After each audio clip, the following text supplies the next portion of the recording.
ত্রয়োদশ জাতীয় সংসদ নির্বাচন এবং গণভোট একই দিনে অনুষ্ঠিত হবে। গণভোটে যে প্রশ্নটি থাকবে সেটি হচ্ছে, আপনি কি জুলাই জাতীয় সনদ বাস্তবায়ন আদেশ ২০২৫ এবং জুলাই জাতীয় সনদে লিপিবদ্ধ সংবিধান সংস্কার সম্পর্কিত নিম্নলিখিত প্রস্তাবসমূহের প্রতি আপনার সম্মতি জ্ঞাপন করিতেছেন? হ্যাঁ অথবা না। ক, নির্বাচনকালীন তত্ত্বাবধায়ক সরকার, নির্বাচন কমিশন এবং অন্যান্য সাংবিধানিক প্রতিষ্ঠান জুলাই সনদে বর্ণিত প্রক্রিয়ার আলোকে গঠন করা হইবে।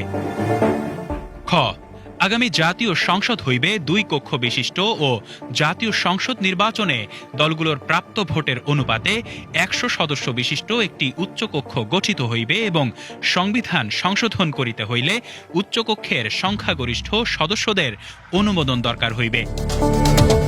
গ, সংসদের নারী প্রতিনিধি বৃদ্ধি, বিরোধী দল হইতে ডেপুটি স্পিকার ও সংসদীয় কমিটির সভাপতি নির্বাচন, মৌলিক অধিকার, বিচার বিভাগের স্বাধীনতা, স্থানীয় সরকার, প্রধানমন্ত্রীর মেয়াদ, রাষ্ট্রপতির ক্ষমতাসহ তফসিলে বর্ণিত যে ৩০টি বিষয়ে জুলাই জাতীয় সনদে ঐকমত্য হইয়াছে, সেগুলো বাস্তবায়নে আগামী সংসদ নির্বাচনে বিজয়ী রাজনৈতিক দলগুলো বাধ্য থাকিবে।